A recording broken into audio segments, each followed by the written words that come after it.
मुसलमान क्या था, मुसलमान किस तरह बना है।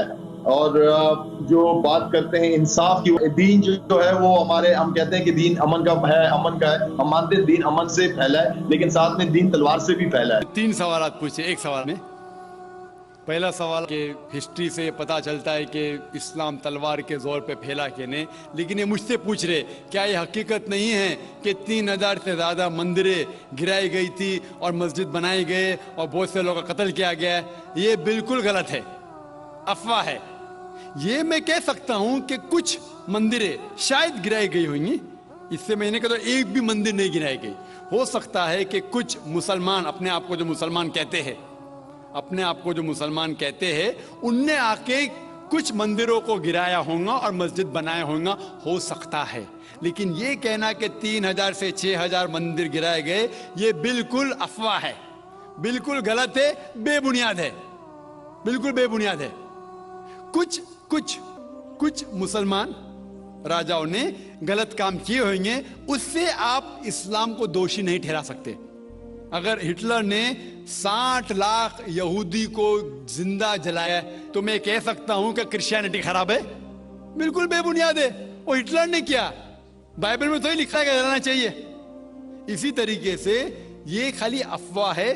कुछ मंदिरों को शायद गिराया गया होगा, मैं ये नहीं कहता कि नहीं गिराया गया, लेकिन उसको छोटी चीज को लेके उछाला जाता है मीडिया में और किताबें लिखी जाती है। आप देखो टीपू सुल्तान के खिलाफ आ गए। आज भी आप जाएंगे मैसूर के अंदर, उसके आजू बाजू आप देखेंगे तो टीपू सुल्तान के जो आंगन के अंदर है उसके अंदर मंदिर है। अगर आप ये कहते सच है कि 3000 से 6000 मंदिर को गिराया गया था, तो आप कैसे जिंदा बचे? आप कह रहे थे कि हजारों लोगों को कत्ल किया गया, आप कैसे जिंदा बचे? आप जिंदा बचे ये शहादत दे रहा है कि मुसलमान तलवार के जोर पे नहीं फैला।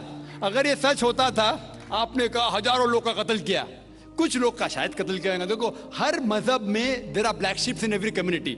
कुछ लोग हर मजहब में खराब निकलते हैं, वो मजहब की गलती नहीं, वो मजहब के मानने वाले की। क्रिश्चियन में आपको कुछ खराब लोग मिलेंगे, मुसलमान में मिलेंगे, हिंदू में मिलेंगे। अभी आप देखेंगे हिंदुस्तान के मुसलमान, कुछ लोग ड्रग में डील करते, ड्रग में धंधा करते। ड्रग तो हराम है इस्लाम में, करते तो उनको दोष देना चाहिए, इस्लाम को नहीं। इसी तरीके से आप जो कह रहे हजारों लोगों का कत्ल किया, ये बिल्कुल बेबुनियाद चीज है। कुछ लोग का शायद किया होगा, और ये ही सबूत है। मैंने मेरी तकरीर में कहा कि 80% से ज्यादा गैर मुस्लिम हिंदुस्तान में हैं। ये शहादत दे रहे हैं कि इस्लाम तलवार के जोर पे नहीं फैला। आप लोग को क्यों छोड़ा उन लोग ने? आप उनके रिश्तेदार तो नहीं थे ना, आपको क्यों छोड़ा? 800 मिलियन 80 करोड़ गैर मुस्लिम को छोड़ा क्यों उनने? क्यों छोड़ा?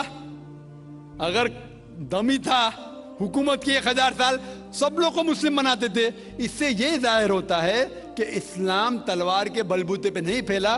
कई लोग, कई गैर मुस्लिम इस्लाम से मुतासिर होके उन्होंने इस्लाम कबूल किया। तो यह कहना बिल्कुल गलत है। आपका दूसरा सवाल कि हमें क्या करना चाहिए? ये अलहदा लॉ नहीं होना चाहिए, सब एक ही कॉमन सिविल कोड होना चाहिए, और सब मजहब की अच्छी चीजें लेके कॉमन सिविल कोड करना चाहिए। मैं आपके बिल्कुल साथ हूं। बाकी मुसलमान शायद आपके खिलाफ होंगे, मैं आपके साथ हूं। क्यों मैं साथ हूं आपके? पहला चीज, हम मुसलमान अगर दिगर मजहब के बारे में जानेंगे, कभी कॉमन सिविल कोड की बात आती, सबसे ज्यादा नारा मुसलमान गलत है। यह मुमकिन ही नहीं है, क्योंकि हिंदुस्तान में हिंदू मजहब के कितने फिरके हैं, यह मुमकिन ही नहीं है। मुसलमान तो सिर्फ 20% या 80% या 75% जो हिंदू लोग हैं, उसमें ही मुमकिन नहीं है ये कॉमन सिविल कोड। हिंदू लोग ही इसको फॉलो नहीं कर सकते। हिंदू मजहब में कितने मुख्तलिफ ग्रोह है। एक कहता है कि बेटी को जाना चाहिए, एक कहता है बेटे को जाना जायदाद, एक कहता है कि जितनी खेती है वो नहीं जा सकती बेटी को, दूसरा ग्रोह कहता है। कितने मुख्तलिफ ग्रोह है, हजारों। यह मुमकिन ही नहीं है पास होना, मुमकिन ही नहीं। मैं कहता हूं यह अफसोस की बात है कि हम मुसलमान जानते ही नहीं, हमको आवाज करने की जरूरत ही नहीं है। ये खाली हमें छेड़ रहे हैं। क्या कर रहे? छेड़ रहे हैं और हम उकसा जाते। Point number 1। पॉइंट नंबर 2, मान लो आप लोग कबूल करते हैं कि कॉमन सिविल कोड होना चाहिए। आपने क्या कहा कि सारे धर्मों के अच्छी बात को लेना चाहिए। बिल्कुल सही। मेरा पहला सवाल, आप इस्लाम में एक चीज बताओ जो इंसानियत के खिलाफ है, तो हम निकाल देंगे उसको।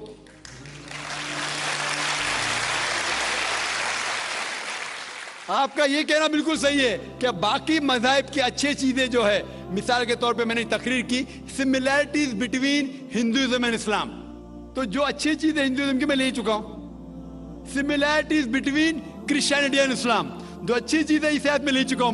मैं ये पूछना चाहता आपसे, एक चीज जो इस्लाम में खराबी है वो तो बताओ मुझे, तो उसको निकालेंगे ना। लेकिन मंच के ऊपर जब डिबेट होएगा इंशाल्लाह मैं आऊंगा इंशाल्लाह। हाँ, मंच पे जब डिबेट होएगा कि हम क्या करेंगे, हर मज़ाहिब की अच्छी चीज होंगी, तो मैं ये चाहता हूं कि इस्लाम की तरफ से उस मंच पे, उस स्टेज पे इंशाल्लाह मैं आऊंगा। ये चैलेंज है। कोई भी शख्स हिंदुस्तान में हो, मिनिस्टर हों दो, कोई भी स्वामी हों दो, कोई भी शंकराचार्य हों दो, इंशाल्लाह मैं तालिब इल्म हूं इस्लाम और दीगर मज़ाहिब का। मैं तस्लीम करता हूं कि डिबेट होना चाहिए, हक बात जो निकली, लेकिन उसके ऊपर अमल भी होना चाहिए। हक बात जो सबसे बेहतरीन है इंसानियत के लिए, उसके ऊपर अमल होना चाहिए। इसलिए जो आखिरी किताब जो अल्लाह सुब्हानहू व तआला नाजिल की कुरान शरीफ, वो इंसानियत के लिए सबसे बेहतरीन किताब है, उसके ऊपर अमल होना ही चाहिए। आपका तीसरा सवाल, क्या ये हिंदू जो है इनहेरिटेंस के अंदर, ये इनहेरिटेंस जो होता है इस्लाम के अंदर 1/3 हिस्सा, 1/3 हिस्सा हम विल में दे सकते, देना जरूरी नहीं है, दे सकते हैं। इस्लाम के जो विल के अंदर जो आता है इनहेरिटेंस, वो कुरान की आयत है सूरह निसा की सूरह नंबर 4 आयत नंबर 11, 12 और 176। उसमें कहा गया है कि जो भी आपकी जायदाद है, अल्लाह सुब्हानहू व तआला कह चुका है कि आपके बेटे को बेटियों से डबल मिलेगा। आगे लिखा गया है आपके वालिदैन को 1/6 मिलेगा। सिर्फ अगर बच्चे हैं तो वालिदा को दोनों को 1/6, अगर बच्चे नहीं है तो वालिदा का 1/3। आगे बढ़ती आयत नंबर 12 पे लिखा है कि आपकी बीवियां जो आपके लिए छोड़ेंगी, अगर बच्चे नहीं आपको आधा मिलेगा, बच्चे हैं तो 1/4 मिलेगा। आप जो आपके बीवियां के लिए छोड़ते हैं, बच्चे नहीं तो उनको मिलेगा 1/4, 1/4, बच्चे हैं तो 1/8, 1/8। ये डिफिकल्ट है, याद रखना, आप जाके रेफरेंस देख सकते हैं, सूरह निसा सूरह नंबर 4 आयत नंबर 11 से 12। और इसके बाद अगर आप किसको विल करना चाहते हैं अपनी जायदाद, मैक्सिमम 1/3, लेकिन ये विल जो करेंगे आप, ये इन लोगों में से नहीं होना चाहिए। आपने कह सकते कि मैं मेरे बेटे से ज्यादा मोहब्बत करता हूं, बड़े बेटे से, इसलिए उसको ज्यादा दूंगा, ये बिल्कुल गलत है। लेकिन जो ये दायरे में नहीं आते हैं इनहेरिटेंस के, उनको आप 1/3 हिस्सा दे सकते हैं। आप कहते हैं आपको ये चीज बहुत पसंद है, आप भी करना चाहते हैं, आपको कौन रोक रहा है? इंडियन गवर्नमेंट के हिसाब से आप अगर विल करेंगे, क्या मैं मेरा 1/3 हिस्सा देना चाहता हूं, कोई भी रोक ले सकता हूं, मैं भी नहीं ना मिनिस्टर भी नहीं। और पूरा अगर फॉलो करना चाहते सच्चा धर्म, आप इस्लाम कबूल कर सकते, हम आपको वेलकम करते। आखिर दावाना अल्हम्दुलिल्लाह रब्बिल आलमीन।